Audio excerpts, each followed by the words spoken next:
देखिए, हम लोगों ने D20 चार्ट के ऊपर चर्चा की। D20 चार्ट्स मनुष्य की वो जिज्ञासा है जिसमें उसके मन में, चित्त में उठने वाले ईश्वर के प्रति प्रश्न, उपासना, साधना, सिद्धि, ईश्वर की भक्ति और अपने आप को स्पिरिचुअली बहुत हाइट पे ले जाने की जो जिज्ञासा है, उसको D20 चार्ट शांत करता है। ये चार्ट हमारा मार्गदर्शन करता है कि हमें क्या करना क्या चाहिए। हमारे रास्ते की कौन सी ऐसी रुकावट है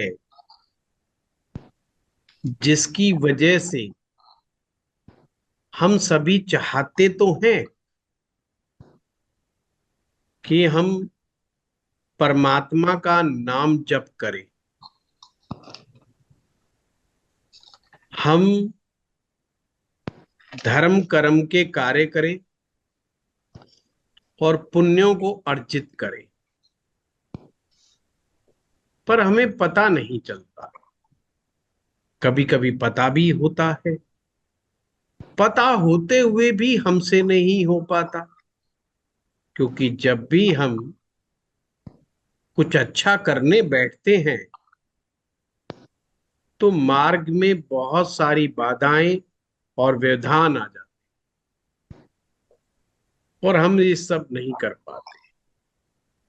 थोड़ा धन के दम पर आजकल हम तीर्थ यात्रा तो कर लेते हैं, और तीर्थ यात्रा पिकनिक यात्रा में ज्यादा बदल गई है। पर उससे हमारी आत्मा की जो अनुभूति होनी चाहिए, जो हमें एक डीप कामनेस हमारे जीवन में आनी चाहिए, जो प्रेम और आनंद हमारे जीवन में आना चाहिए, वो नहीं आ पाता। अजय, मैं क्लास में मुक्त करता हूँ बात। वो जीवन में आनंद नहीं आ पाता। इसी आनंद को ढूंढने के लिए हम D20 चार्ट को देखते हैं। कभी कभी तो कुछ लोग इससे भी ऊपर की सोचने लगते हैं। जो जीवन के चार आयाम हैं, धर्म, अर्थ, काम और मोक्ष, तो मोक्ष हमारा अंतिम सोपान माना जाता है। मोक्ष के बारे में हम सोचते कि हमारा इस संसार से बार बार आवागमन ही छूट जाए, तो हमें एक ही मार्ग सूझता है कि किसी ऐसे व्यक्ति की तलाश किया जाए जो स्वयं प्रकाशित हो, हमारा मार्गदर्शन कर सके और हम सन्यास के मार्ग पे चल सके या गृहस्थ जीवन के मार्ग पे चल करके हम उस परमेश्वर की अनुभूति कर सके। तो उसी के लिए हम D20 चार्ट देखते हैं। बहुत सारे रूल्स मैंने आप लोगों को उसमें मैंने बताए, मैंने समझाए। फिर भी मैं थोड़ा थोड़ा हर एक का रिपीट करूंगा और फिर आपके किसी चार्ट को भी अपन डिस्कस करेंगे। सबसे पहले जो स्टेप्स मैंने बताए आप लोगों को, वो तो स्टेप करें ही करें, पर यहां पर लक्ष्मी योग, पर धर्मा कर्माधिपति योग, परिवर्तन योग, राजयोग,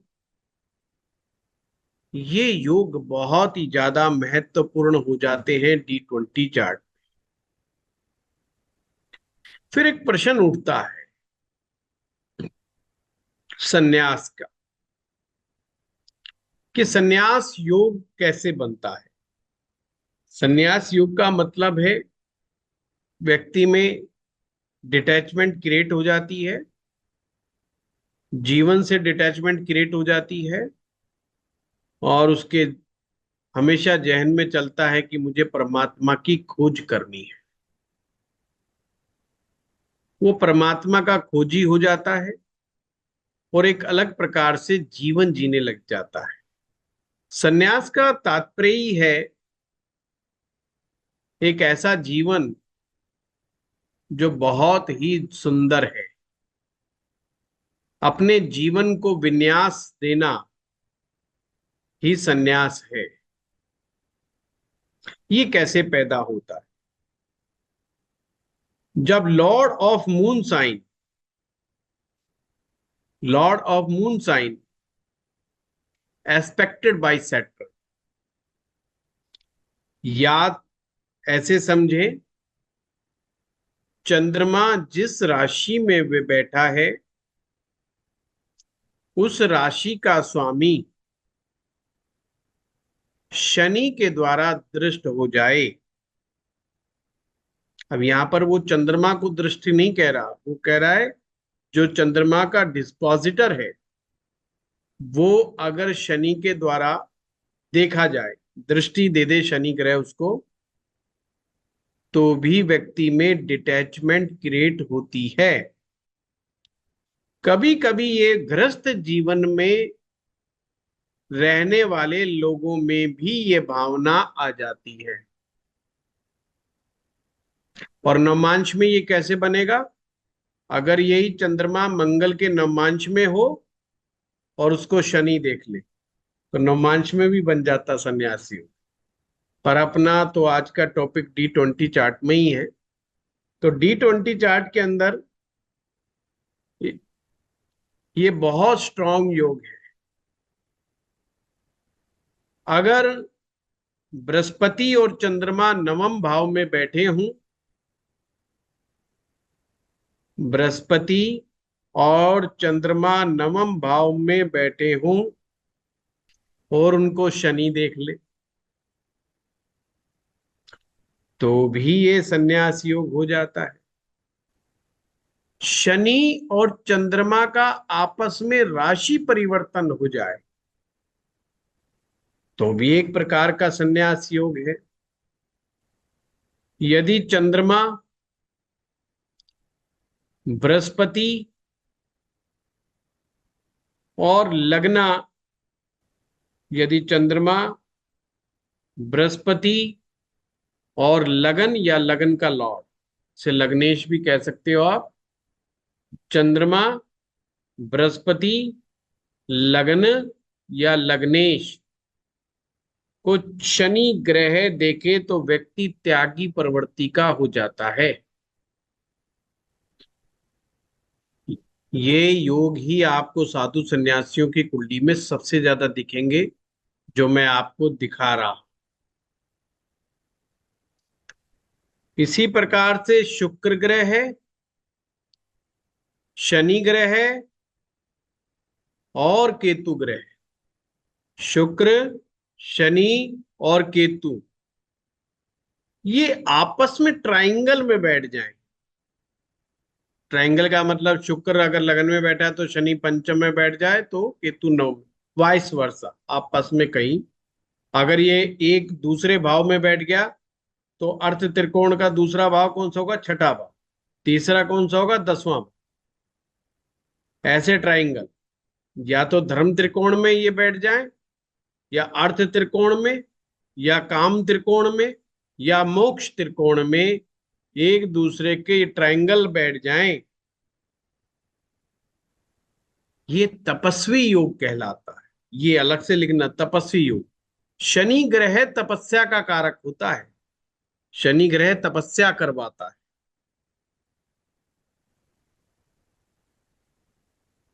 ये मजबूत तपस्वी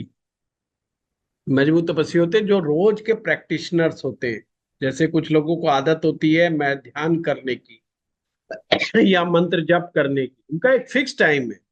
उनको एक तरफ 1 लाख रुपया मिल रहा हो और एक तरफ उनका साधना का समय हो रहा हो, वो साधना के समय को ज्यादा चुनते हैं। वो तप करके खुश है, क्योंकि तप करने से पूर्व जन्म के दोष जल जाते हैं। तपस्या ऐसी योग भट्टी है, आप ये सुन लो, तपस्या एक ऐसी योग भट्टी है जो हमारे पूर्व जन्मों के दोषों को जला देती है। तप करने से ये सारे दोष जल जाते, जो भी हमने पूर्व जन्म ने नेगेटिव नेगेटिव कर्मा किए हैं वो जल जाते। अब हमें समझ में आया, केवल छोटे छोटे तोड़ने टोटके करने से जीवन नहीं सुधरता। ये छोटी छोटी रेमेडीज शुरुआती दौर के लिए होती है। मुख्य उद्देश्य जभी पूरा होता है जब व्यक्ति में परिवर्तन आता है, और उसका अल्टीमेट गोल जब उसको अचीव समझना चाहिए जब वो तपस्या के मार्ग पे चल पड़ता है। जब तक व्यक्ति तपस्वी नहीं होता, त्यागी नहीं होता, उसके पूर्व जन्म के दोष समाप्त नहीं होते। और जितनी भी वैदिक रेमेडीज हैं या लाल किताब की रेमेडीज है, वो चाहती हैं कि तुम इन रेमेडीज के माध्यम से तपस्वी हो जाओ, त्यागी हो जाओ। इसलिए कहते हैं ना, स्त्री श्राप है तो जाओ और गाओ गौशाला में अपने वजन के बराबर का हरा चारा डालो। और रोज, अब वो हर शुक्रवार जाएगा या डेली जाएगा, गायों को चारा खिलाएगा। थोड़े समय बाद उसको गायों से प्यार हो जाएगा, और जब गायों से प्यार हो जाएगा तो उसको पता चलेगा कि ये भी जीव है और कितने हमसे मैचिंग कर रहे हैं। मैचिंग का मतलब ये हमें समझते हैं, ये हमारे प्रेम को समझते हैं, हमारे क्रोध को भी समझते हैं ये। और फिर हम जीव, हर जीव के अंदर, हमारे अंदर जीव के प्रति हमारे अंदर दया, करुणा, प्रेम बसने लग जाएगा, और हमारा हृदय परिवर्तन होने लग जाता है।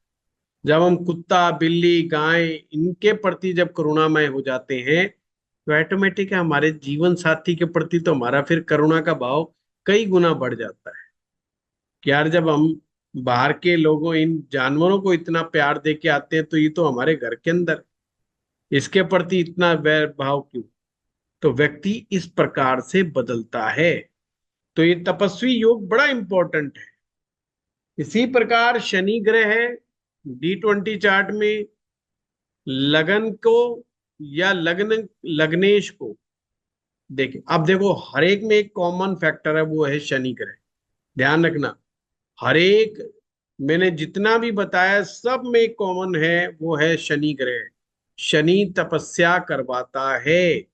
करवाता है का मतलब ही नहीं करवाएगा ही करवाएगा, तपस्वी ग्रह होने के कारण जब वो हमारी जन्म पत्रिका में इन्फ्लुएंस पैदा करता है, लगन पर, लगन के लॉर्ड पर, पंचम भाव पर, नवम भाव पर, या बृहस्पति पर, चंद्रमा पर, तो डेफिनेटली हमारे हमारे अंदर धार्मिक भावनाएं पैदा होती हैं। अब फिर क्वेश्चन उठता है कि साहब, मोक्ष कैसे देखा जाता? मोक्ष देखना ज्यादा मुश्किल नहीं। पहली बात तो, जो मोक्ष के चाहने वाले हैं, उनकी कुंडली में नीच के ग्रह जितने ज्यादा होंगे उतना अच्छा। खास करके वो जो भक्ति मार्ग से, सेवा मार्ग से मोक्ष चाहते हैं। जैसे आपने देखा होगा ना, भगवान श्री कृष्ण की भक्ति करने वाले लोग, भगवान राम की भक्ति करने वाले लोग, सन्यासी लोग, जो सेवा भाव में दिन रात लगे रहते हैं, सेवा रूप में। तो जितने ज्यादा नीच राशि के ग्रह D20 चार्ट में होंगे, उतना ही त्याग भावना प्रबल होगी। और जितना त्याग भावना प्रबल होती है, उतना ही ज्यादा चांस है कि व्यक्ति मोक्ष के मार्ग पर आगे बढ़ेगा, क्योंकि डिजायर कम कर दी।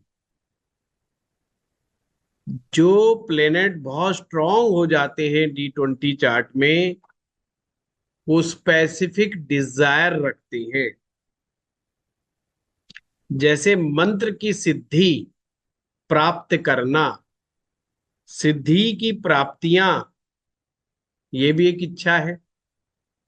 और अध्यात्म में इसे भी खराब माना है कि सिद्धि की इच्छा रखना ये मोक्ष में बाधक है। प्रश्न उठता है, सिद्धि चाहिए ही क्यों भाई? किस बात के लिए सिद्धि चाहिए? चमत्कार दिखाना है, लोगों को प्रदर्शन करके दिखाना है। इसलिए जो आत्मज्ञानी लोग होते हैं, आत्मज्ञानी लोग हमेशा अपने को छिपा करके रखते हैं। कभी भी साधनाओं का, अपनी ऊर्जाओं का प्रदर्शन नहीं करते। अगर छोटा मोटा उनसे चमत्कार हो भी जाए तो कभी किसी के सामने दिखावे की प्रवृत्ति से कभी नहीं करते। और जो पब्लिक स्पेस में बैठ करके साधना करते कि दुनिया देखे कि हाँ भाई कितना महान तपस्वी व्यक्ति बैठा है, इसको बहुत ही गलत माना गया है। इसलिए हमारे सारे तपस्वी साधु संत जंगलों में जाकर के छिप करके साधना करते थे, अन्य मनुष्यों से छिप करके साधना करते थे कि हमारे ऊपर किसी की दृष्टि भी नहीं पड़नी चाहिए, इतना वो समाज से छिप जाते थे। और जो गृहस्थ जीवन के अंदर साधनाएं करते हैं, वो कभी अपनी साधनाओं का जिक्र तक नहीं करते। कभी ये भी नहीं कहते ये मेरा यार 6 से 7 बजे मेरे मेरे पाठ पूजा का टाइम।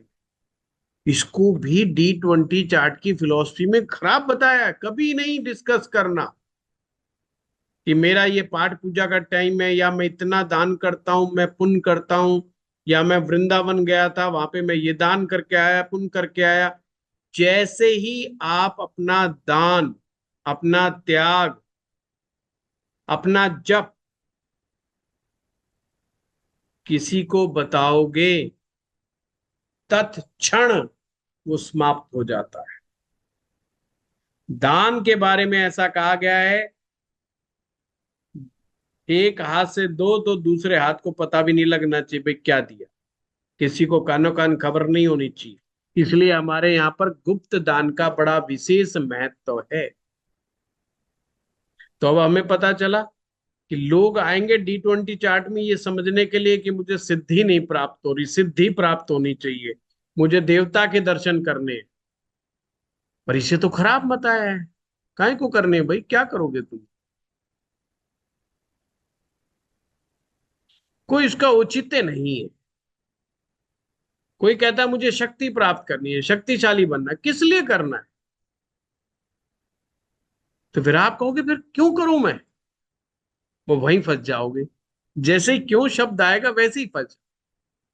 तो क्या करना चाहिए? रास्ता क्या है? मार्ग क्या? बस करते चले जाओ, जैसा गुरु बताए, जैसा तुम्हारा अनुभव तुम्हें बताए। देखो, दो बातें कही हैं।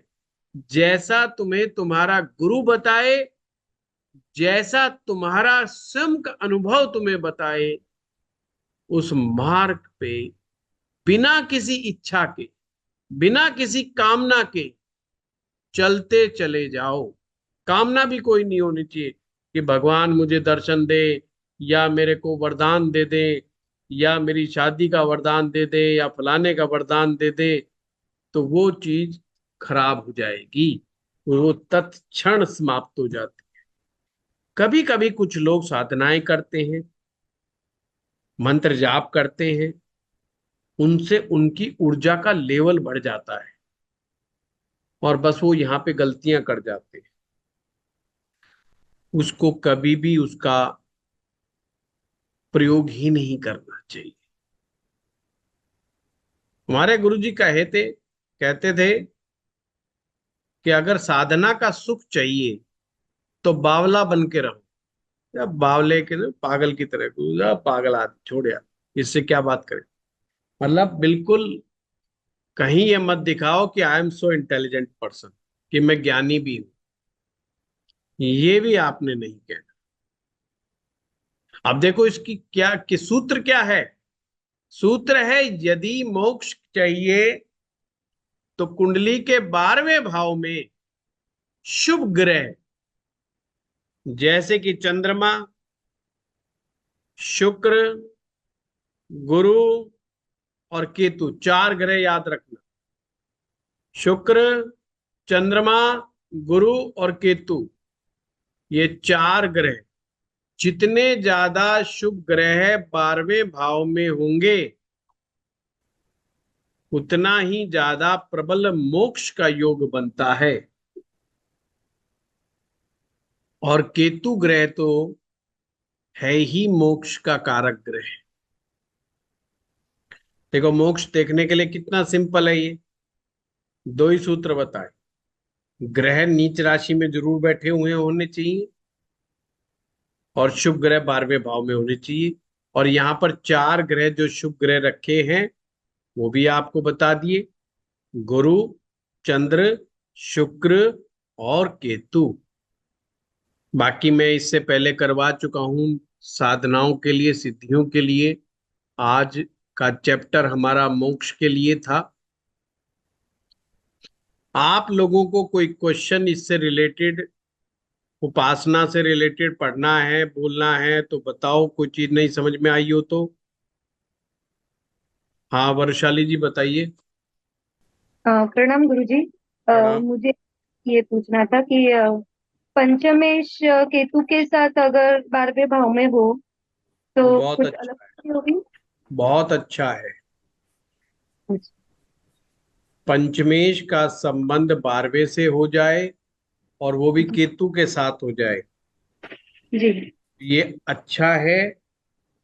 किस चीज के लिए? डिटैचमेंट के लिए। कि जी। धीरे धीरे व्यक्ति का डिटैचमेंट होना शुरू हो जाता है ऑटोमेटिक संसार से, मोह भंग होने लग जाता है। और उसका अल्टीमेट गोल ये रहता है कि अल्टीमेटली वो ध्यान साधना में जाता ही जाता है। और अगर पंचमेश के साथ इसका संबंध केतु का बना है, या तो वो शिव साधना में जाता है, या भगवान श्री कृष्ण की साधना में जाता है।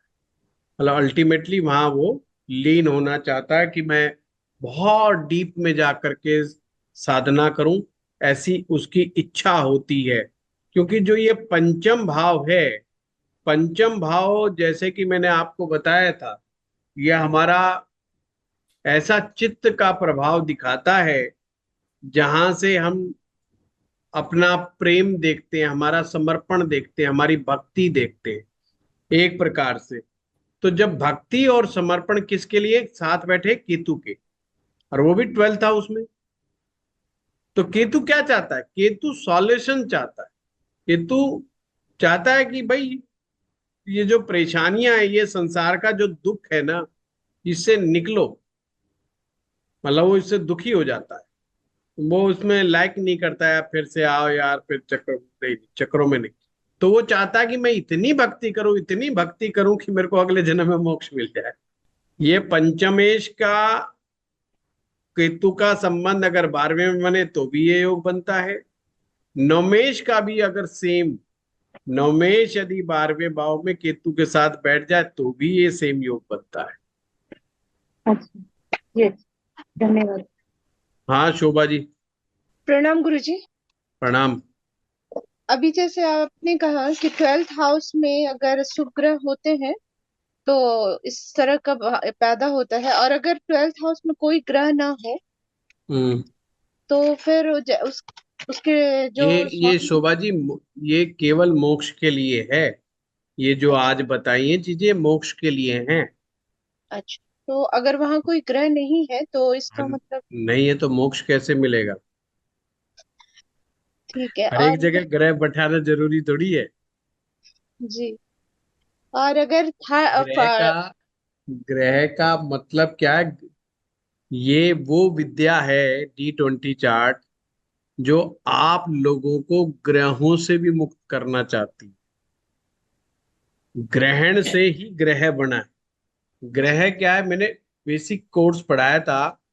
अब मुझे खुद को याद नहीं, ये मैंने 3 कोर्स मैंने ऐप पे डाल रखे हैं। फाउंडेशन का डाल रखा है, एक बेसिक के नाम से डाल रखा है। उसमें मैंने बताया था ग्रहण, ग्रह, ग्रहण क्या चीज है ये। ग्रहों ने हमें ऐसे ग्रैप्स कर रखा है, हमें पकड़ रखा है, हमें होल्ड कर रखा है ग्रह ने। हम हमें ग्रह की पकड़ से छूटना है, यानी कि हमारे ऊपर ग्रहों का इम्पैक्ट कम से कम पड़े। ग्रहों, फिर से बोल रहा हूं, हमारे जीवन पर ग्रहों का इम्पैक्ट या तो पड़े ही ना, पड़े तो कम से कम पड़े। इसी की यात्रा ये D20 चार्ट की यात्रा है। इसीलिए इसी चार्ट में गुरु पद होता है, यानी कि गुरु देखा जाता है, दीक्षा देखी जाती है, मंत्र देखा जाता है। उसके पीछे का उद्देश्य यही है कि हम त्याग के मार्ग पे चल के अपने जीवन को सुंदर बना लें। अब इतने सारे संन्यास योग, संन्यास का मतलब ही अपने जीवन को सुंदर बनाना। तो हमें अपने जीवन को सुंदर बनाने के लिए क्या क्या चीज चाहिए, वो D20 चार्ट बता रहा है। और अगर गुरुजी D20 चार्ट के जो कारक ग्रह हैं गुरु और सूर्य अगर फर्स्ट हाउस में बैठ जाए तो दोनों ही। दीक्षा के कारक ग्रह भी सूर्य और गुरु ही हैं, और D20 चार्ट के कारक ग्रह भी सूर्य और गुरु ही हैं। दीक्षा जो मिलती है, D20 चार्ट के कारक बने क्यों? क्योंकि दीक्षा जो शब्द है, इसके कारक ही 2 ग्रह है, सूरज और बुध। और अगर ये पहले भाव में बैठे हैं तो ठीक है, कोई दिक्कत थोड़ी है। और थर्ड हाउस में राहु केतु अगर होंगे तो क्या पूजा पाठ में डेली की जो पूजा पाठ है उसमें दिक्कत आएगी? इसका गणित आप लगाओ। अच्छा, डेली क्योंकि पाठ की पूजा पाठ जो तीसरे भाव से थोड़ी बताई थी। आप तीसरे भाव को क्यों देख रहे हो? डेली रूटीन में आपने बताया था थर्ड क्या हाउस में, थर्ड हाउस से देखना है कि डेली रूटीन में जो दिनचर्या की पूजा है वो बताते हैं शायद। दिनचर्या अच्छा, दिनचर्या की पूजा वो कि इतने बजे ये इतने बजे नहीं, नहीं, अच्छा। मैं पंचम भाव की पूजा को समझे बैठा था। ठीक है, नहीं भाव की पूजा नहीं कह रहे आप, कार्मिक पूजा की बात कह रहे। जी, समझ गया। हाँ नहीं, वो राहु केतु फिर अड़चन अड़ाती है। मतलब एक कौन सा, मतलब कौन सा करना है कौन सा नहीं करना है इस पे मतलब नहीं कंसंट्रेट नहीं कर। नहीं नहीं, करने नहीं देते। अच्छा कौन सा और कौन सा नहीं तो बात की बात, ये करने ही अच्छा नहीं देते। जी, अगर वहां हाँ, शनि है तो भी। शनि तो और वो देखो ना, मैंने जो संन्यास योग बताए थे, वो बन रहा है कि नहीं बन रहा है। जी जी जी, ओके ठीक है, धन्यवाद गुरु जी। हाँ, मुकेश कुमार जी। वैसे मुझे नहीं लगता कि कोई बनेगा, बनेगा तो फिर हमें तोड़ना पड़ेगा उसे। हाँ मुकेश कुमार जी, म्यूट है आप। सर 12th हाउस में हम्म। अ, गुरु और केतु तो मोक्ष की तरफ ले जाएगा, लेकिन उसके साथ अगर राहु भी बैठा हुआ तो। कोई बात नहीं, फिर भी ये मार्ग की तरफ लेकर के जाता है ना। अच्छा, 12वें भाव पंचम में। हाउस में अगर शुक्र और शनि हो और हम्म। 12th में केतु हो हम्म। तो 12th में ये तो भी आपने मोक्ष की बता ही तरफ। दिया केतु, तो हम्म। आपने पहले ही बता दिया। अभी तो हाँ, पंचम से क्या देख रहे हो, आप देख क्या रहे हो, पहले आप लोग मुझे ये बताया करो कि वही क्या। संन्यास योग की तरफ ले जाए कि नहीं। तो आप देखो, शनि बैठ के कहाँ दृष्टि दे रहा है? क्या वो चंद्रमा पर दृष्टि दे रहा है? क्या वो लगन पे चंद्रमा पे दृष्टि नहीं दे दे रहा रहा है? है। हाँ, तो फिर वो चंद्रमा पे नहीं दे रहा है पंचम। फिर संन्यास योग चंद्रमा बना ही लग्न नहीं में रहा। है। शनि तो पंचम में बैठा है ना जी। हाँ, शुक्र के साथ। हाँ, तो चंद्रमा को नहीं देख रहा, हम्म। नहीं बनता। अच्छा, चंद्रमा को देखेगा तो बनेगा। यस यस, शनि और अगर चंद्रमा को देखेगा तो बनेगा, या हाँ। चंद्रमा के डिस्पोजिटर को देखेगा तो बनेगा, हम्म।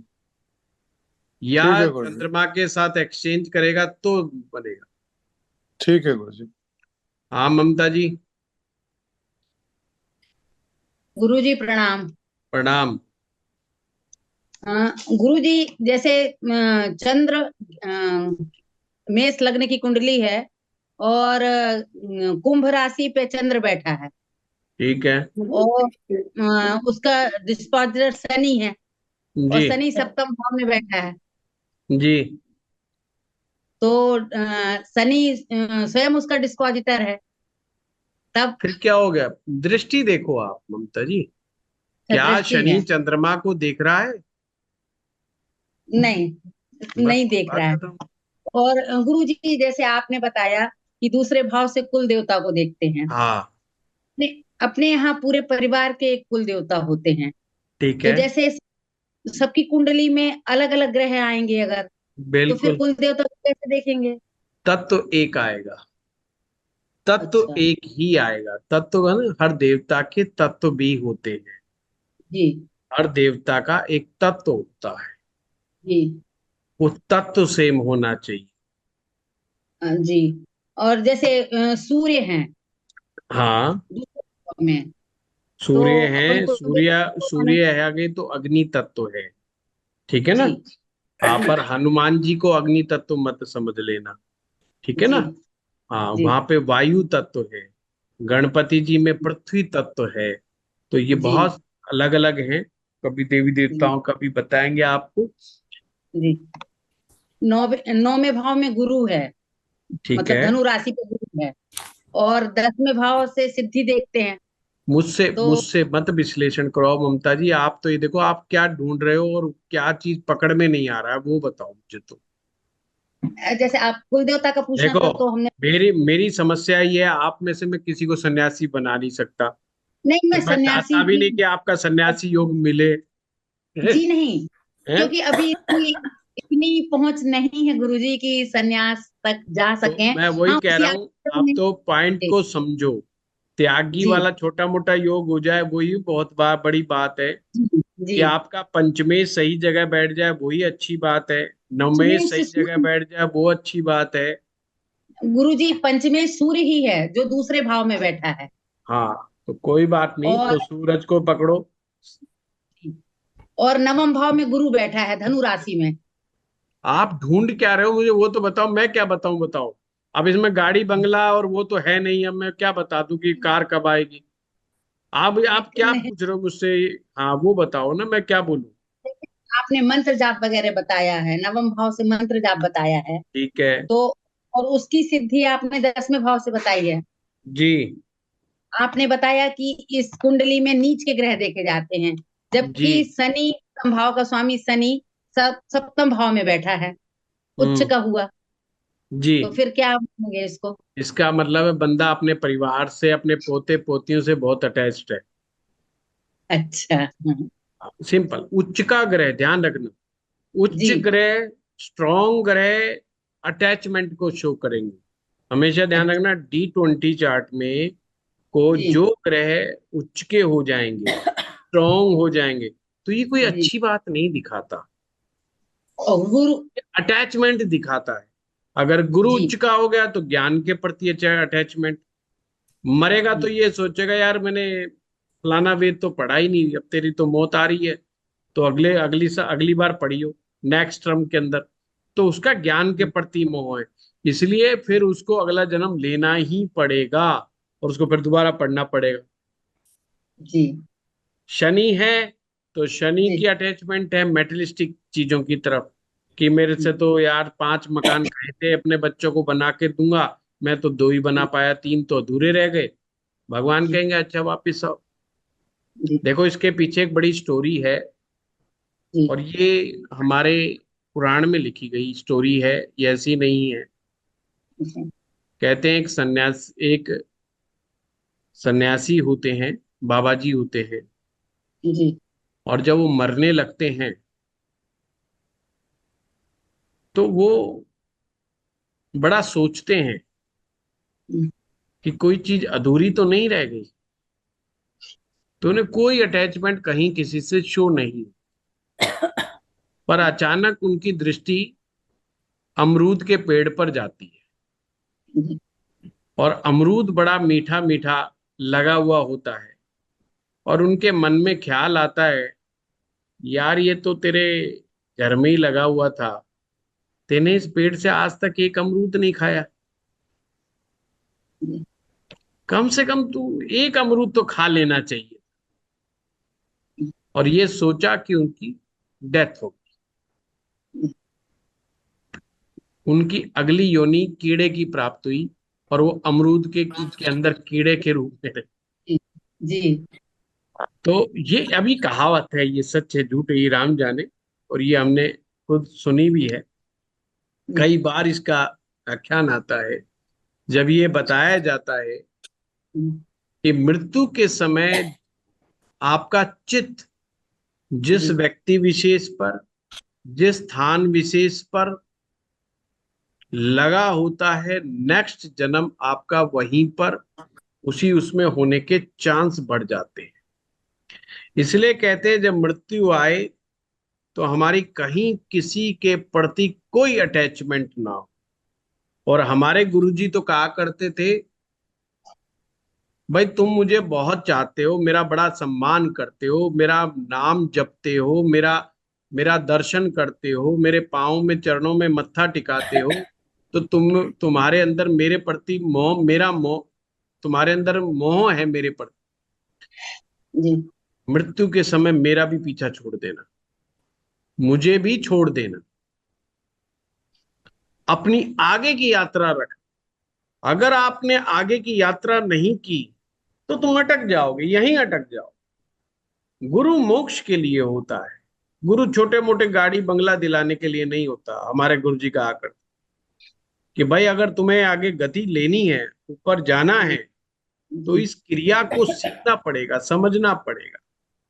इसलिए तुम्हारे कहा जाता है जब तुम्हारी मृत्यु निकट हो तो तुम्हें सिवाय परमेश्वर के ध्यान के कुछ नहीं होना चाहिए। और वो परमेश्वर का जो ध्यान होना चाहिए उसमें कोई इच्छा नहीं होनी चाहिए। इवन ईश्वर प्राप्ति की भी इच्छा नहीं होनी चाहिए। नहीं अगले जन्म में फिर भक्ति बने घूमोगे, नंगे पैर घूम करके चक्कर काटते फिरोगे, माला जपते फिरोगे, फिर मोक्ष रह जाएगा तुम्हारा। हर तरह से इच्छा समाप्त हो जाए, ये कोई मतलब वो ही ना हो कि भाई मुझे अगले जन्म में क्या चाहिए क्या नहीं चाहिए, मृत्यु के बाद क्या होगा क्या नहीं होगा। बिल्कुल स्थिर भाव, एकदम स्थिर भाव। ऐसे ही मृत्यु के समय ही मनुष्य को मोक्ष की प्राप्ति का बारे में कहा गया है। ऐसी चित्तवृत्ति जब तक नहीं डेवलप होती मोक्ष नहीं मिलता। इसीलिए जब एडवांस एस्ट्रोलॉजी कोर्स पढ़ते थे स्टूडेंट, तो मुझे कई बार कह देते थे कि गुरुजी हमारा तो केतु 12वें में बैठा है या फलानी जगह बैठा है। हंस देता था। मैं कहता क्योंकि मैं समझता हूं कभी इन्हें मोक्ष के बारे में कोई आइडिया ही नहीं, मतलब सुना ही नहीं है। सोचना तो एक अलग बात, इच्छा एक अलग चीज। जिस दिन समझेंगे उस दिन पता चल जाएगा।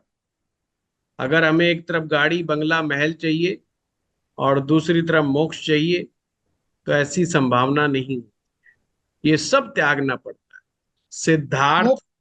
सिद्धार्थ को जब तक महात्मा बुद्ध नहीं बन जाते, जब तक मोक्ष की बात नहीं आती, जब तक महल नहीं छोड़ देते, जब तक पत्नी बच्चे सबसे मोह भंग नहीं हो जाता, जब तक बात नहीं बनती है ना।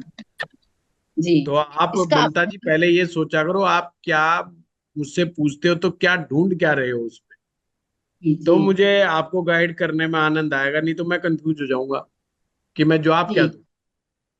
अच्छा गुरु जी, जैसे 8वीं राशि पर वृश्चिक राशि में गुरु बैठा है, गुरु और सूर्य दोनों बैठे हैं, परंतु 6वें भाव में है, तो उसका क्या फल होगा, मतलब क्या आप असर क्या होगा? ढूंढ रहे हो, अभी क्या बताया?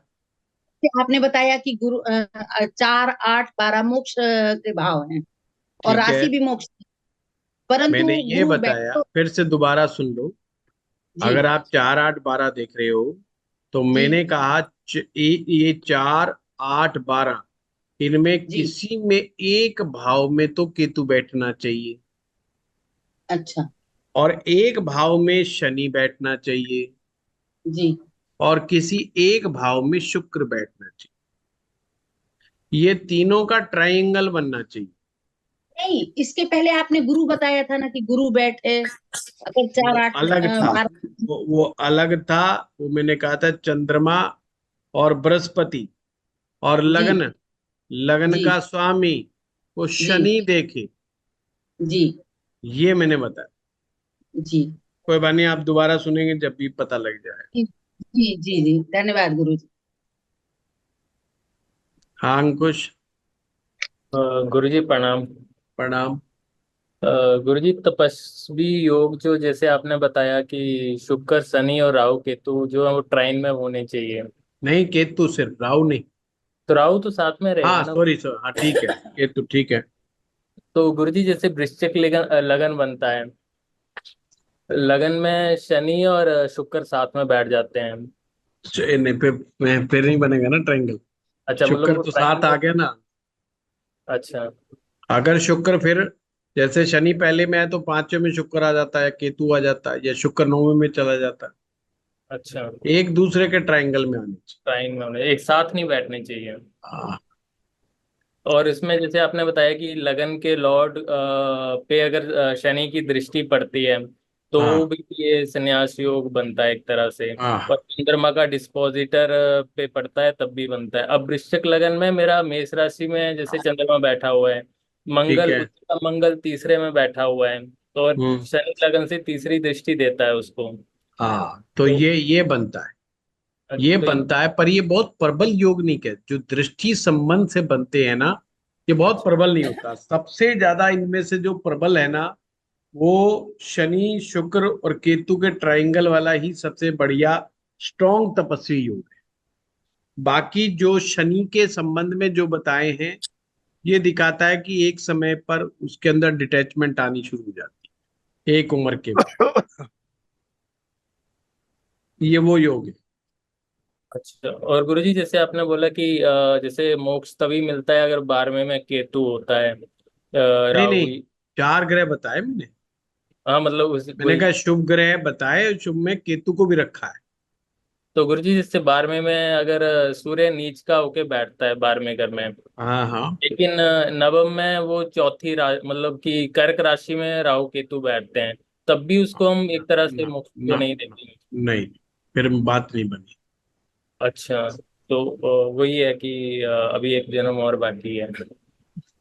नहीं नहीं, ऐसा क्यों सोचते हो? देखो, यहाँ पर भी बताया ना कि भाई ये मार्ग बता रहा है ना, D20 चार्ट से मार्ग खोजो। D20 चार्ट से मार्ग खोजो। जैसे हम किसी अनजानी जगह पर जाते हैं और हमें अपने गंतव्य स्थान पर जाने के लिए क्या करना पड़ता है, हमें वहां के रूट की बस खोजनी पड़ती। तो हम क्या करते हैं, सभी से पूछते हैं भाई यहाँ पर बस फलानी जगह वाली कहाँ मिलेगी, आप अपने शहर का नाम बोलो। वहां के लोग कहते हैं भाई यहाँ ऐसी कोई बस नहीं जाती जो तुम्हारे शहर में जाती। फिर आप कहोगे अच्छा यार, वहां तक पहुंचने के लिए क्या क्या आइडिया होगा। फिर उसमें से कोई समझदार व्यक्ति बोलेगा, वो कहेगा ऐसा करो, यहाँ से इधर जाओ, फिर वहां से एक और बस मिलेगी, उसे छोड़ो, फिर वहां से एक ट्रेन मिलेगी, और फिर आप पहुंचो अपने। तो बेशक उसने घुमा के बताया, पर उसने एक रास्ता बता दिया। फिर आप उसके कहे अनुसार रास्ते पे चलते हो तो आप अपनी जगह पे पहुंच जाते हो। पॉइंट समझ रहे हो इस बात को? ये सहज नहीं हुआ, इसमें प्रयास करके जाना। जिनकी कुंडली में ये योग नहीं है, पर इसका मतलब कतई नहीं कि वो ऐसा नहीं कर सकते, वो भी कर सकते। म्यूट कर लो मंजू जी, कर दिया अब तो मैंने। तो वो भी जा सकते, पर उनको प्रयास करना पड़ेगा, बहुत ज्यादा प्रयास करना पड़ेगा। अब उनके विघ्न बहुत आएगा। अब एक आदमी के नहीं है मोक्ष, पर वो जैसे ही मोक्ष की बात करेगा, उसकी वाइफ उसको कहेगी ऐसा कैसे कर सकता है, तेरी हिम्मत कैसी हुई, है ना? वैसे बताना मत कि मोक्ष की बात कर रहे हो। मोक्ष शब्द ही एक खतरनाक सा लगता है।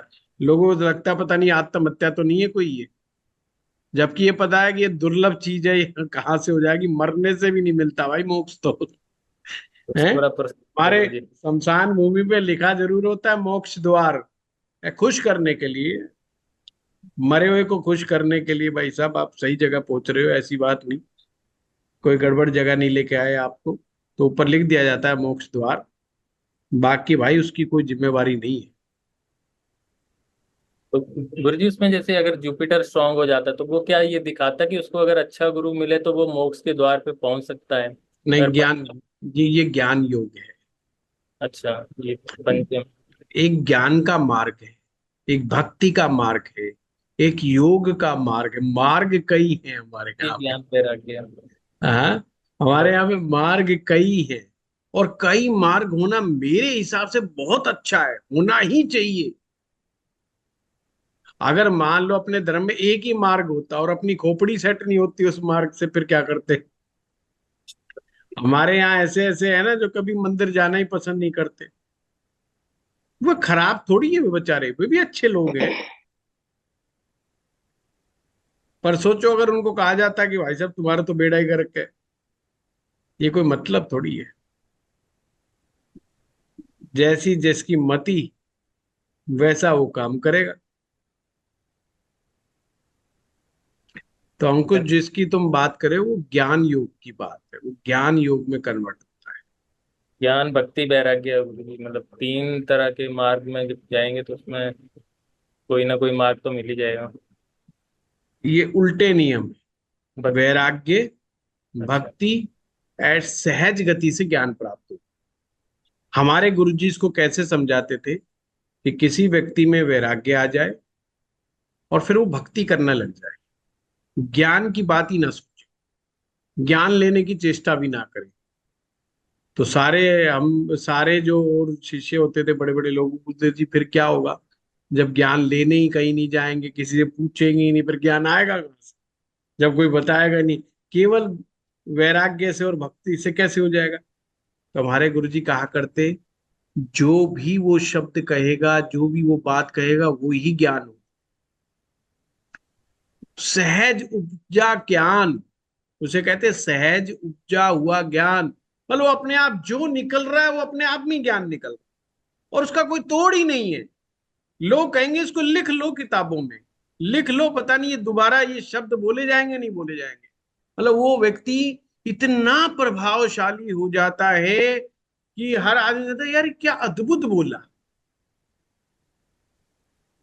कुछ धार्मिक वचन प्रवचन बातें ऐसी हैं कि जिस व्यक्ति का एनर्जी लेवल कम है, अगर उससे बुलवा लो, सेम बात उस व्यक्ति से बुलवाओ जिसने वास्तव में भक्ति की है, उसके प्रभाव में जमीन आसमान का अंतर।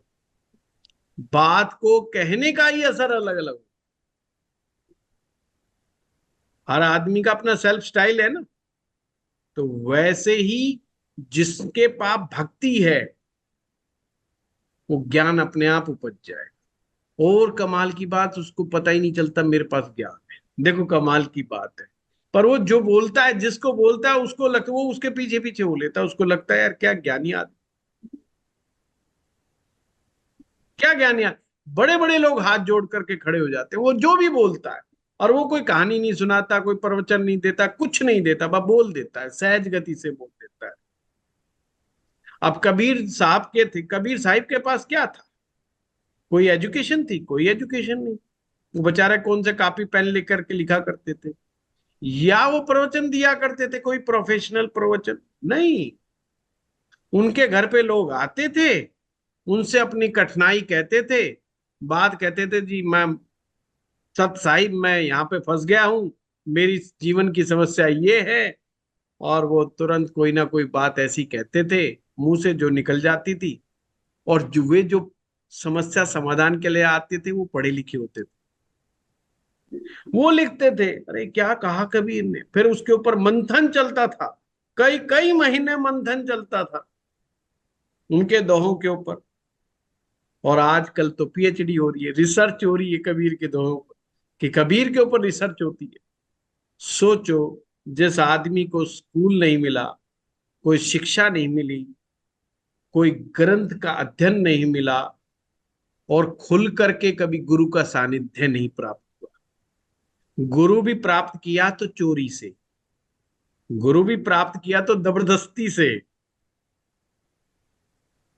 और गुरु ने स्वीकार करा तो इतनी देर के बाद, पर कोई मदद नहीं कर पाए।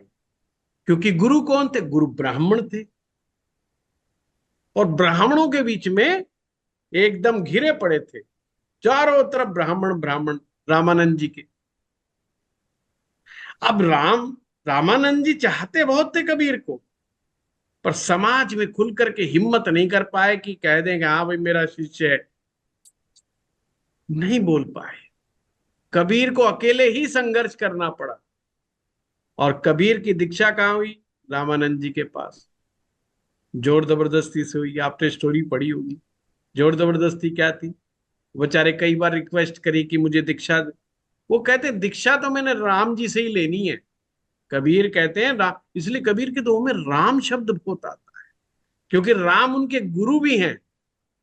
वो केवल राम, वो अयोध्या वाले राम नहीं है, उनके गुरु भी हैं। और वो फिर पूरा जुगाड़ लगाते हैं कि कैसे दीक्षा लेनी है। उन्होंने पता किया कि गुरुजी सुबह सुबह गंगा स्नान के लिए जाते, सुबह 4 बजे है, और वो अपने रात भर जाकर के सो गए उन्हीं सीढ़ियों पर। और जब पैर पड़ा गुरुजी का, तो बस वो लिपट गए पांव पर। तो वो कहते कौन? अरे बात को कहते मैं कबीर। कहते किस लिए आया है? कहते बस जिस लिए आया था वो मिल गया, मुझे गुरु दीक्षा लेनी। और गुरु दीक्षा कैसे मिली? क्योंकि रामानंद जी के मुंह से निकला राम राम, क्योंकि उनका पैर लग गया। उनको लगा अरे तू किसी इंसान के ऊपर चढ़ गया। तो बोले हरे राम हरे राम। किसके ऊपर चढ़ गया भाई? तो आज के पाप वाला काम हो गया। और कबीर ने उसे ही गुरु मंत्र कहा। इसलिए कहते कबीर, इसलिए गुरु के मुख से निकला हुआ वचन ही गुरु मंत्र है। ये वहीं से तो बात निकली। रामानंद जी कहते मैंने तेरे को मंत्र दिया ही नहीं। कबीर जी कहते अपने गुरु से, कहते वहां पे बात चल रही है देखो दोनों की। वो तो ले तो लिया। वो कहते मैंने दिया ही नहीं, तेने कहां से ले लिया? बोला अभी तो बोले राम राम, और भाग गए इतना कह करके। हो गई गुरु दीक्षा। ये देखो क्या कमाल की भक्ति थी। किसी देवता की भक्ति नहीं करी उन्होंने, किसी देवता की भक्ति नहीं करी। कबीर ने कितने हाईली प्रैक्टिकल जोन में रहते थे। उनको बात को कहने का ढंग, एक अनपढ़ होते हुए पढ़े लिखे, धर्म ग्रंथों को पढ़ने वाले, और ऐसी जगह रहते हैं बनारस, जहां एक एक आदमी, मतलब जो कम पढ़ा लिखा है उसकी तो बेचारे की इज्जत ही नहीं है। मतलब उसकी तो, जैसे एक आईआईटी कॉलेज में एक बेचारा सिंपल इंजीनियरिंग किया हुआ बच्चा या कोई डिप्लोमा किया हुआ बच्चा चला जाए गलती से आईआईटीएंस के बीच में, वो अपने आप को कैसे देखेगा? सारे आईआईटीएंस उसको बड़ी हे दृष्टि से देखेंगे। ये कहाँ से आ गया हमारे बीच में मूर्ख आदमी? समझ रहे बात को?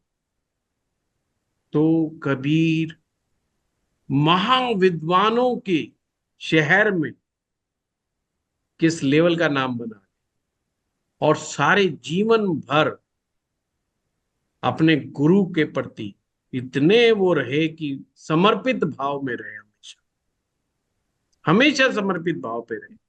और गुरु जी पीठ पीछे तो उनके कहते रहे, विरोध नहीं करते थे गुरु जी, पर गुरु जी कभी हिम्मत ही नहीं जुटा पाए खुल करके समाज में कहते हाँ भाई कबीर मेरा शिष्य है, जाओ भाई। सारे आगे कंप्लेंट करते थे कि वो सबको कहता है कि राम मेरे गुरु हैं, मैंने उनसे गुरु दीक्षा प्राप्त की। वो सबको कह रहा है आप मेरे गुरु जी। गुरु जी खंडन करो, बड़ी तोहिम हो रही है, आपने ऐसे आदमी को क्यों दे दी? वो तो अनपढ़ है, उसको गुरु दीक्षा कैसे दे दिया आप? रामानंद जी कुछ नहीं बोलते थे, चुपचाप पूजा करने चले जाते थे, आंसर नहीं देते थे। तो सोचिए कितना गजब। और कबीर को जरूर पढ़ना चाहिए। मोक्ष के चाहने वालों को जरूर कबीर को पढ़ना चाहिए। मेरा अपना ये मानना है, कबीर को पढ़ना अपने आप अल्टीमेट मोक्ष का सही मायने पता लगता है कि वास्तव में जो कर्म है, कर्म की जो शक्ति है, वो कबीर ने ही सिद्ध की। कबीर किसी भी आडंबर में नहीं पड़े, किसी प्रपंच में नहीं पड़े, किसी तरह के शरीर के विज्ञापन में नहीं पड़े, कुछ नहीं। और देख लो बनारस छोड़ के कहां पहुंच गए। हैं, मगर में पहुंच गए। और मगर में विख्यात था, जो यहाँ से मरता है वो सीधा नरक जाता है, और बनारस में जिसके प्राण जाते हैं वो सीधा स्वर्ग लोक में जाता है। बनारस छोड़ दिया था। और उनसे सबने मना किया, भाई महाराज जी ऐसे में क्या कर रहे हो? कहते मुझे मेरे कर्म पे विश्वास है, मैंने जीवन में कोई गलत कार्य किया ही नहीं, तो मैं केवल बनारस की भूमि के दम के ऊपर मैं स्वर्ग नहीं चाहता हूँ, मैं अपने कर्म के बल पर ऊपर जाना। मतलब इतना सामर्थ्यशाली व्यक्ति, तो सोचो कैसे आ सकता। और गुरु शिष्य, उनके गुरु शिष्य का जो प्रेम है ना, वो तो एक अलग ही अंदाज। कबीर गुरु के बारे में क्या कहते हैं, कमाल की चीज, कमाल की साखियां हैं। मतलब आप गहरे में घुस जाओगे, कई दिनों तक, कई कई महीने तक बाहर ही नहीं आ पाओगे उस सुमार। वो एक, मैं तो उसको कहता हूँ एक, वो शराब उसके सामने कुछ नहीं है, वो नशा है। कभी जो घुस गए तो जल्दी से निकलना मुश्किल हो जाता है। मीरा से भी जल्दी बाहर आ जाते हो, कबीर से निकलना बहुत मुश्किल है, बड़ा गहरा नशा है। अफीम से भी बड़ा नशा है ना। बहुत ज्ञानवर्धक है, बहुत प्रैक्टिकल है, और बहुत अच्छे हैं। और इसके बगैर मेरे हिसाब से ज्ञान में अधूरापन रहता है। ठीक है। धन्यवाद गुरु जी। हाँ जगदीश जी। प्रणाम गुरु जी। प्रणाम प्रणाम।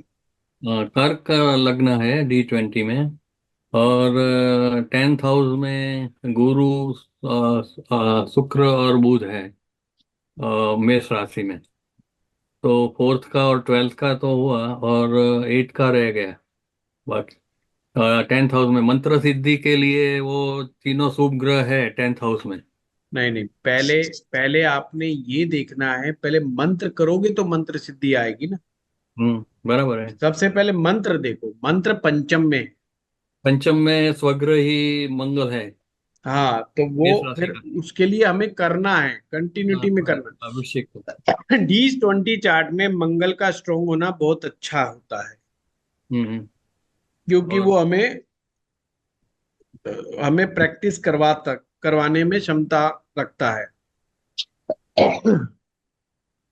जी जी। और 3rd हाउस में सूर्य और चंद्र है, तो दीक्षा, गुरु दीक्षा में आगे जा सकते हैं। हाँ बिल्कुल बिल्कुल। गुरु और दीक्षा का योग देखो बड़ा दुर्लभ योग नहीं है, पहली बात समझ लो। गुरु दीक्षा तो इच्छा शक्ति से भी हो जाती। इच्छा शक्ति जैसे अभी कबीर का बताया, कोई इसको को इसको चेला बनाने के लिए बनारस में तैयार ही नहीं था, और वो कहते थे कि मैं गुरु भी बनाऊं तो कोई सामर्थ्यवान गुरु बनाऊं। तो इसलिए उनका नाम ही समर्थ रामदास, यानी सामर्थ्यवान थे वो, समर्थ रामदास। तो कहते मैं रामदास को बनाऊंगा, और वो टॉप के गुरु। वो कहते यार कैसे बनाओगे तुम? उसकी इच्छा थी तो बन गया। तो ये योग कोई दुर्लभ योग नहीं है, ये बहुत ही सामान्य योग है। ये D20 चार्ट में बहुत आसानी से मिल जाता है। और आपने दूसरा आपका एक वीडियो है, उसमें D20 में आप सभी योग बताए हैं आपने। हम्म। उसमें सभी 10th हाउस में आपने कुछ बोला है कि सभी शुभ ग्रह होता है तो अच्छा रहता है। जी जी जी जी, नहीं बिल्कुल ठीक रहता है। अगर कोई हम्म। करे तो बिल्कुल उसको साधना में सफलता मिल जाती। ओके, थैंक यू गुरु जी। हाँ अभिलाषा जी। हाँ सर, थैंक यू। सर मेरे को ये पूछना था कि ये जो संन्यास योग जो बन रहा है, इसमें कोई खुश होने का बात तो है नहीं। इट इज शोइंग कि आप डिटैच हो जाएंगे, बिकॉज अब सर जंगल तो बचा नहीं है। अब यही बता रहे कि आप जिन लोगों से अटैच्ड है वो धीरे धीरे वो आपसे दूर हो जाएंगे। सर जैसे मेरे नवम में चंद्रमा बैठा अभिलाषा है जी मैं और यहाँ क्लियर कर दूं, यहाँ जोर जबरदस्ती वाला मामला ही नहीं है। D20 चार्ट, D20 चार्ट जो मार्ग पे चल रहा है उनको मार्ग बताने का मार्ग है। ये बिल्कुल ना समझे कि ये उठा करके नीचे से उठा करके ऊपर कर देगा, या ऊपर से उठा के नीचे कर देगा। ये इसमें जोर जबरदस्ती है ही नहीं, समझ लो बात। सर तो जैसे मेरे ये संन्यास योग बन अगर रहा है, किसी नवम का में चंद्रमा संन्यास है। योग बन गया भी है तो भी घबराने की जरूरत नहीं, ऐसे संन्यास नहीं मिलने वाला। मैंने इसलिए कहा ओके। कि पूरी क्लास के अंदर किसी का नहीं होने वाला, चिंता की कोई बात नहीं है। जबकि मैंने कितने कॉम्बिनेशंस बताए, क्योंकि ये फ्री विल के ऊपर आधारित बहुत है D20 चार्ट। तो मतलब अगर योग है तो भी नहीं है, मतलब मेरे चंद्रमा, शनि देख रहे हैं योग, चंद्रमा को अगर नवम से। योग है तो ये इंडिकेट करता है कि अगर तुम ऐसा करते हो तो ओके ओके, इफ तो आई वांट तुम्हारे टू गो साथ ऑन दैट। बेटर हो जाएगा। मान लो किसी को चाहता है कि मैं यार हनुमान चालीसा को सिद्ध कर लूं, मान लो सपोज करो, तो उसकी इच्छा है ना सिद्ध करने की, तो D20 चार्ट वहां फिल्म में या पिक्चर में आ जाएगा कि वो उससे पता चलेगा कि इट इज पॉसिबल और नॉट पॉसिबल। अगर वो कह रहा है yes it is possible, you can do it, अगर आप करोगे तो आपको सफलता मिल जाएगी तुरंत। अगर तो कोई कोई उसमें योग भी है, योग भी है, कुछ योग बड़े प्रबल होते हैं, जैसे कि मैंने कहा धर्म कर्माधिपति योग, स्थान परिवर्तन योग, तो लक्ष्य है सब, वो भी है, सब वो भी राजयोग, जुपिटर और ये थोड़े प्रबल ज्यादा होते हैं। ये जीवन में बहुत सब कुछ दे करके त्याग करवाने की में क्षमता देते हैं। जैसे आपने न्यूज में सुना होगा, कोई जैन परिवारों के बच्चे होते हैं छोटे, सब कुछ त्याग करके वो संन्यास में चले जाते हैं, तो एक सेलिब्रेशंस करते हैं वो बहुत, बहुत लॉरी उसमें में बैठ के। फाइनेंशियली बहुत वो बड़ा अच्छा वो करते हैं, स्ट्रॉन्ग वो करते हैं। तो वो एक योग है एक प्रकार का। पर योग का मतलब नहीं कि उठा कर वो किसी को भी कर देगा, ऐसा नहीं। तो ये दशा आता है, कोई पर्टिकुलर दशा पे ये एक्टिवेट होता है, इससे हाँ पता चल सकता है? हाँ हाँ हाँ। देखो इसमें अगर हम बहुत गहराई के ज्योतिष में गहराई में जाते हैं, तो अगर जैसे गुरु दीक्षा का टाइमिंग है तो दृग दशा, एक दृग दशा होती है। दृग दशा 20 में इस्तेमाल होती है। कई प्रकार की दशाएं एक्चुअल में इस्तेमाल में होती, पर आप विषुवंतरी दशाओं को ही लगाओ। तो इसमें चंद्रमा या शनि का कोई दशा आएगा तब एक्टिवेट होगा संन्यास योग। तो जैसे अगर हाँ, शनि बिना देख दशा रहा है कुछ नहीं दशा, होगा, बिना दशा बिना कुछ नहीं, दशा नहीं होगा। हाँ, कुछ नहीं होगा। ठीक है, ठीक ठीक। Okay sir, thank you so much. हाँ जितेंद्र जी, प्रणाम गुरुदेव। प्रणाम। अ, लग्नेश को छोड़ करके बाकी सारे ग्रह यदि 12वें और 8वें घर में कंसंट्रेट हो जाए, इसका क्या सिग्निफिकेंस होता है? अगर ये देखो 12वें में शुभ बैठे हैं, जो मैंने 4 बताए वो शुभ हैं या नहीं, अगर एक उनमें चंद कोई भी, उनमें अगर 12वें में कोई भी पापक ग्रह बैठेगा तो मोक्ष वाला सीन नहीं बन, जी वो जी काट देगा। जी जी बाकी अष्टम में चले जाएंगे, तो अष्टम तो फिर वही ये हमारे अकल्टिज्म की तरफ और ज्योतिष तंत्र मंत्र इनकी तरफ ही आदमी की गहरी रुचि को दिखाता है, साइकोलॉजी को दिखाता है, मतलब मनोविज्ञान की तरफ रुचि को दिखाएगा। जी। और लग्नेश सर जैसे वीनस है, तो वो जाकर के दूसरे नंबर घर में बैठ गया है, हाँ वो तो ठीक है। तो वो कुल देवता मतलब ये कुल देवी को माना जाएगा? हाँ बिल्कुल माना जाएगा। सेकंड हाउस में जो भी ग्रह बैठेगा वो इंडिकेट करता है। चौथे से ग्राम देवता देखे जाते हैं, सेकंड से कुल देवता देखे जाते जी। 5वें से सर वाला मेरे को समझ में नहीं आया था, फिफ्थ हाउस जो साधना का है आपने बताया था, वो मुझे समझ में नहीं आता था ठीक से। हैं। क्या चीज बताओ? कि जैसे फिफ्थ हाउस में, D20 के फिफ्थ हाउस में कोई ग्रह नहीं है, लेकिन मान लीजिए वहां पे बुध की राशि है, कोई ग्रह नहीं है, तो इन दैट केस हम क्या सोचेंगे उसके बारे आप में? उसका लॉर्ड देखो। लॉर्ड 8वें में चला गया सर। हाँ तो देखो ये साधनाओं में विघन को दिखाता है। पंचम भाव जो है भक्ति भाव है, जी डिवोशन का भाव है, जी समर्पण का भाव है, जी सेवा का भाव है एक जी प्रकार से, जी है ना, ये वो भक्ति की सेवा वाला भाव। जब ये अष्टम में चला जाएगा तो ये दिखाता है बार बार विघन पैदा करता है। अगर यही केंद्र या त्रिकोण में हो जाता तो आदमी अगर कोई एक सेवा या समर्पण बना लेता है तो उसको कंटिन्यूटी में करने में कामयाब रहता है। फर्क इतना, जैसे सपोज करो एक व्यक्ति कहता है कि मैं रोज गौशाला में जाऊंगा और गायों को प्रणाम करके आऊंगा, ये एक उसने बना लिया। या एक व्यक्ति कहता है मैं कृष्ण जी के मंदिर में रोज जाऊंगा, मत्था टिका के आऊंगा और मैं वहां 20 मिनट या आधा घंटा मैं मंत्र पाठ करके भी आऊं। अभी उसका डेली का नियम बन गया, समझो बात, डेली का नियम बन गया। तो अगर पंचमेश अच्छा होगा तो विघन नहीं आएगा। अगर पंचमेश छठे में, 8वें में, 12वें में बैठ गया तो विघन आएगा।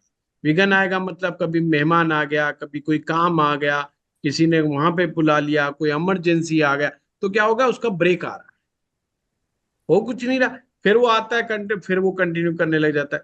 पर जब भी उसका मन रमने लगेगा तो कोई विघन आ जाएगा, उसको दूसरी तरफ खींच लेगा पकड़ कर। ऐसे ही ये होता है, है सर। ऐसे ऐसे ही है होता है, ना। ऐसे ही होता है। Thank you sir. हाँ मंजू जी, नमस्ते गुरुजी। नमस्ते। गुरुजी मेरा ये तीसरे नंबर की बुध राशि है, वो लग्न से मेरा नवम हाउस में बैठा है। अरे वाह, ये तो बहुत अच्छी बात है। और चतुर्थ से भी मेरा बुध बना, वो भी नवम में जाके बैठा है। हाँ, ये भी अच्छी बात है। पंचम का स्वामी ये सातवीं राशि है, ये मेरा 10th हाउस में जाके उच्च में बैठा शुक्र। हाँ, तो अच्छी बात है, भक्ति में लग जाओ अब आप। और मेरा गुरु 12th हाउस में बैठा है, राशि परिवर्तन हो रहा है शुक्र का और गुरु का। हाँ नहीं, अच्छी बात है मंजू जी, फर्स्ट क्लास। अब आप क्या करो, जिन जिन से आज तक आपके सबके झगड़े हुए हैं ना आपसे, वो हाँ जी। सबको माफ कर दो। सबसे पहला तो काम ये करो, जी गुरुजी। लड़ाई झगड़ा छोड़ दो, बिल्कुल गुस्सा दिखाना बिल्कुल बंद कर दो, ठीक है। और हम्म। भक्ति करने लग जाओ। मस्त, बहुत अच्छा योग है आप। गुरुजी मेरी एक ही इच्छा रहती है, कुछ हो या ना हो बस मेरी भक्ति चलती रहे, इसीलिए मुझे इसे चार्ट में बहुत फोकस जमा के आपसे पूछना है कि आप मेरी इसमें जो आपने एक चीज बताई है ये तो मैं करूंगी करूंगी, और कुछ इस चार्ट में कुछ ऐसा आप देख रहे हो तो वो बताऊंगी। हाँ मंजू जी देखो, एक चीज इसमें बड़ी अच्छी शुरुआत में ही आ गई, हाँ लगन का लॉर्ड नवम में आ। हाँ जी। मैंने आपको जब पिछली बार कराया तो मैंने कहा था लगन का लॉर्ड पंचम में, नवम में, केंद्रीय त्रिकोण में आता है, तो इंक्लिनेशन दिखाता है हाँ कि जी। आदमी का इंक्लिनेशन पाठ पूजा के प्रति क्या है। तो ये वो योग स्पष्ट हो गया, अच्छा है। फिर आपने कहा पंचम भाव का स्वामी वो भी उच्च का हो गया, जी 10th हाउस में बैठा है, जी। तो ये भी अच्छी बात है। पर षडाष्टक बना के बैठा, जी पंचम भाव से दसम में कोई ग्रह बैठता है तो षडाष्टक योग बनता है। जी गुरुजी। और षडाष्टक योग विघ्न कारक होता है, यानी बाधा कारक होता है। जी। ये दिखाता है भक्ति करोगे पर बीच बीच में बाधाएं आए, आ, परेशानियां आए, आती है ना। हाँ ना, हाँ। तो कोई बात नहीं, आने दो, आप अपने लगे रहो स्ट्रांग, क्योंकि उच्च के ग्रहों को बहुत अच्छा नहीं बताया D20 के अंदर, जी। है ना। ये इच्छाएं पैदा कर देता है उच्च के ग्रह। फिर भी लगे रहो, बेटर है। और गुरुजी आप कह रहे थे जैसे शनि की दृष्टि पड़े, तो शनि की दृष्टि गुरु पे पड़ रही है, सातवीं दृष्टि। हाँ बहुत बढ़िया, उत्तम। तो चौथे में आप कह रहे हैं कोई क्रूर ग्रह नहीं होना चाहिए, मंगल बैठा, वो आपने आज बता भी दिया है कि भाई जिनसे भी गिला शिकवाए माफ करो। हाँ बिल्कुल बिल्कुल। ठीक है, थैंक यू गुरु जी। ठीक है। हाँ श्रीवस्ता साहब, नमस्ते गुरुजी। नमस्ते। गुरुजी 12th हाउस में तुला लग्न में मार्च से 12th हाउस में स्थान परिवर्तन is there with Mercury. Mercury from with which, Mercury from which house? मेष राशि में मर्क्यूरी है, कन्या नहीं नहीं, राशि में मार्स है। वो किस हाउस से परिवर्तन? 12th हाउस का आपने कहा एक्सचेंज है, किस sixth house? House, sixth house and 12th house. अच्छा, 6th और 12th का आपस में एक्सचेंज। गुड। हाँ, 6,012. Mars, a malefic planet, hence it is did not give the liberation or moksha, right? Yes yes, definitely. Yeah. But one more thing is that yes, Moon dispositor Jupiter is there with Saturn.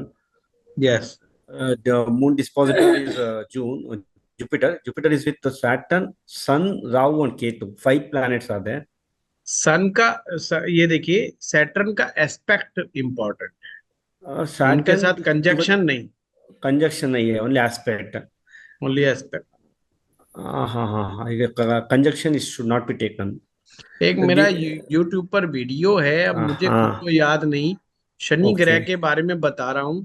और हाँ उसमें हाँ। हमारी किसी student ने बात को छेड़ा, और बहुत गहरी भक्ति और साधना और तपस्या के ऊपर बड़ी गहरी चर्चा चली हमारी उस क्लास की, वो यूट्यूब में है। अब मुझे खुद को आइडिया नहीं कि, क्योंकि मैं शनि ग्रह के ऊपर बहुत बार, कई बार बोल चुका, क्योंकि हमारे यूट्यूब चैनल में ही 500 से ज्यादा वीडियो जा चुके हैं, मोर देन 500 वीडियोस। और अब तो हमारा 50,000 से ज्यादा सब्सक्राइबर भी हो गए हैं। ये तो कुदरती हो गए। Yes, Guruji, these 5 planets are there in 8th house. it is a Tapasvi yoga will not come, will not happen. No no, Saturn, Jupiter, Rahu, Ketu, and ये Sun. ट्रायंगल में होने चाहिए। It is not in the same house. हाँ, same house में नहीं। It is a triangle with Mars. That is not. हाँ, no no, Okay. Okay. हाँ शर्मा जी, गुरुजी father चरण फर्स्ट। प्रणाम। ये गुरुजी मैं ये पूछना चाह रहा था कि ये मेरा वृश्चिक लग्न है, लेकिन जो लग्न का स्वामी है वो तो 8th हाउस में चला गया मंगल, लेकिन शनि 7th में बैठा है, और जो चंद्र का डिस्पोजिटर है सिंह राशि, सूर्य केंद्र में बैठा है, यानी शनि और सूर्य आपस में और लग्न मतलब लग्न भाव में बैठे हैं, तो वो तो उनकी दृष्टि बिल्कुल आमने सामने है। और नहीं मोक्ष नहीं, भाव में ये सबसे बड़ी बात शर्मा जी, यहाँ पे एक ही गड़बड़ हो गई कि लगन का लॉर्ड ही अष्टम में चला, जी इसी ने सारा कहानी खराब। जी देखिए, लगन का लॉर्ड का 12वें में बैठना या 8वें में बैठना, ये हमें उस मार्ग की तरफ लेके ही नहीं जाता।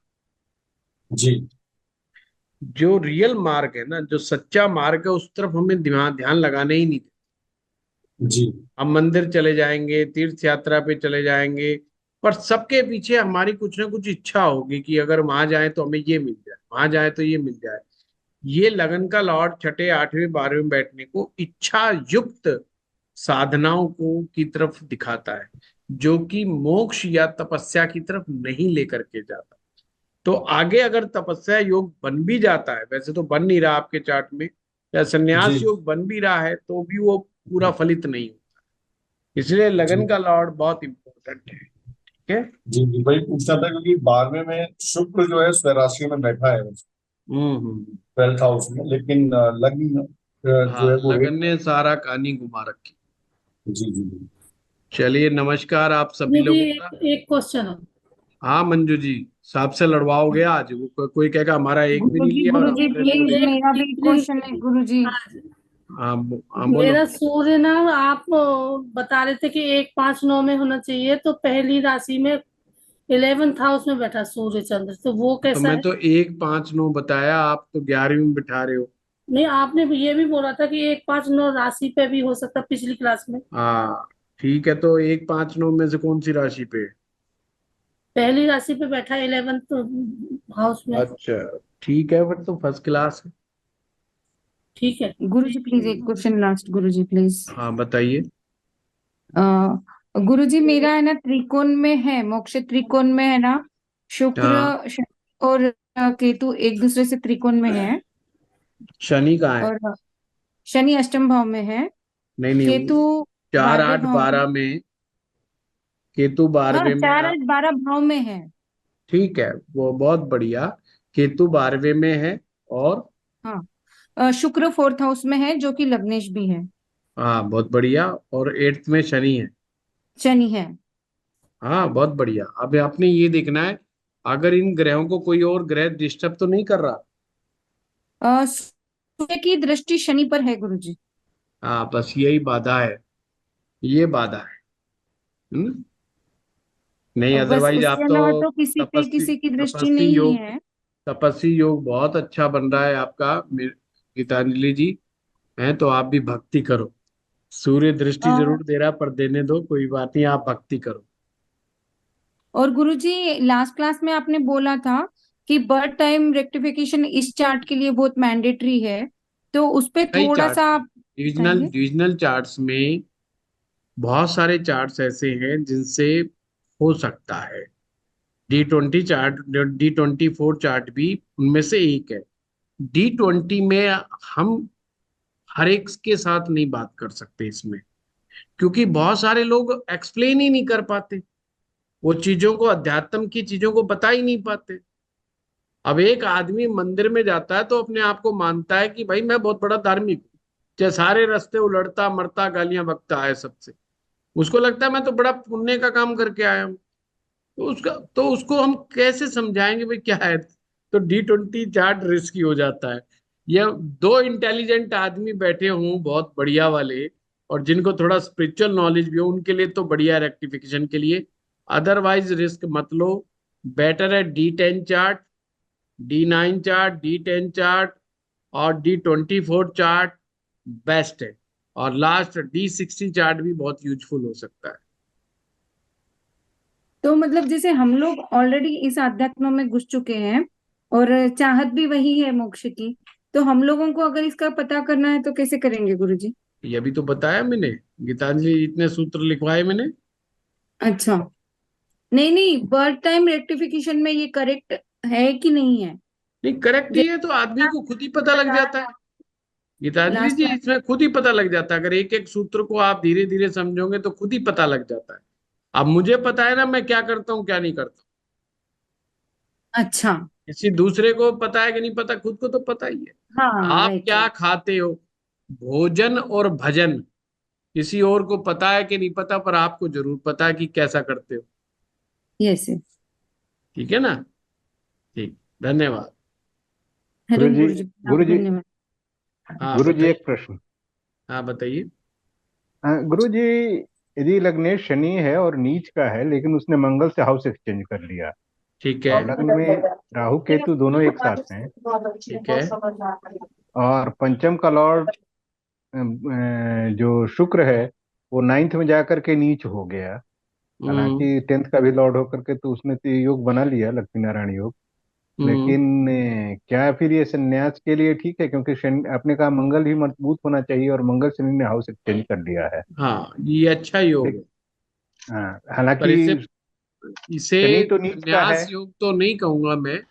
एक तो जी इसमें ज्ञान योग भी इसमें आया है कि जी व्यक्ति ज्ञान के मार्ग पे जाएगा जाएगा। जी धार्मिक जी जी प्रवृत्ति का बहुत हो जाता है व्यक्ति कि जी धर्म कर्म में विशेष रुचि उसकी होने लग जाती है। धर्म जी कर्म जी के ज्ञान को प्राप्त करने में विशेष रुचि होने लग जाती है। और जी इसमें ग्रह नीच राशि में भी चला गया, और जी नीच राशि का में होने से व्यक्ति में सेवा भाव भी आ जाता जी। और हाउस एक्सचेंज किया गुरु जी मंगल से, आपने कहा मंगल को भी है। ठीक हाँ, होना वो चाहिए। मैंने सबका हिसाब लगा के बता दिया। अच्छा है। ठीक है गुरु जी, चलिए, धन्यवाद। प्रणाम।